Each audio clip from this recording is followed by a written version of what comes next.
మేము మనుషులమే.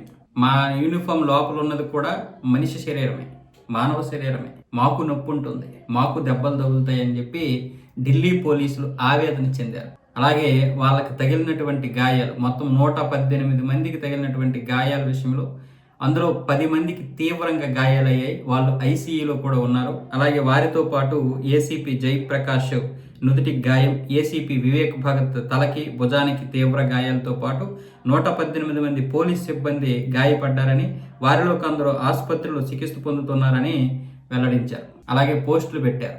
విద్యార్థులు కొడుతున్నారు, విద్యార్థులే కొడుతున్నారని మీరు అంటున్నారు. కానీ విద్యార్థులు మాకు కొట్టినటువంటి వీడియోలు కూడా చూపించండి అని చెప్పి ఎవరైతే విద్యార్థుల మీద పోలీసులు దాష్టీకాలని చెప్పి కోర్టులో కేసు వేయడానికి వెళ్ళారో ఆ విధంగానే పోలీసుల తరఫు నుంచి కూడా న్యాయవాదులు వెళ్ళి ఆ యొక్క వీడియోలు కూడా చూపించే ప్రయత్నాలు చేశాడు.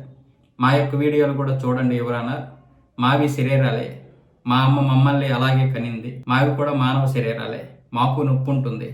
యూనిఫామ్ కఠినమైనటువంటిదనే జనాలు చూస్తారు, కానీ ఆ లోపల ఉన్నటువంటి ఆవేదన ఎవరు చూడట్లేదు.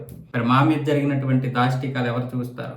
విద్యార్థులు చేయకపోవచ్చు, కానీ విద్యార్థుల్లో దూరినటువంటి మోకలు కొన్ని ఉన్నాయి. ఆ మోకలు మొత్తం మా మీద దాడి చేశాయి. కాబట్టి విద్యార్థులు కూడా చేసినటువంటి దాడులు చూడండి అని కొన్ని విద్యార్థులు రాళ్ళు పట్టుకున్నవి, రాళ్ళతో గట్టిగా కొట్టినవి, వాళ్ళు కూడా రకరకాల ఆయుధాలు ఉపయోగించి కొట్టినవి అన్నీ ఇప్పుడు చూపిస్తున్నారు అనమాట. అంటే విద్యార్థులు మాత్రమే కొడుతున్నారు, విద్యార్థులే కొడుతున్నారు, పోలీసులు దాష్టీకాలు, పోలీసుల దౌర్జన్యాలు నశించాలని పెద్ద పెద్ద సెలబ్రిటీలు ముంబై నుండి వచ్చేస్తున్నారు కదా, ముంబై నుంచి, తమిళనాడు నుంచి చాలామంది సెలబ్రిటీలు, వాళ్ళందరికీ కూడా వీళ్ళు విజ్ఞప్తి చేశారు. మా వైపు గురించి కూడా ఆలోచించండి, మా వైపును కూడా చూడండి, మావి కూడా మీలాంటి శరీరాలే అన్న విధంగా. మరి ఎప్పుడు మనకి ఇది వస్తుంది, స్పృహ ఎప్పుడు వస్తుంది? విద్యార్థులు శాంతియుతంగా చేస్తే మరి పోలీసులకి ఎలా దెబ్బలు తగిలాయి అంటే వాళ్ళని వాళ్ళే కొట్టుకున్నారని కూడా మీరు ప్రాపగండా చేయొచ్చు.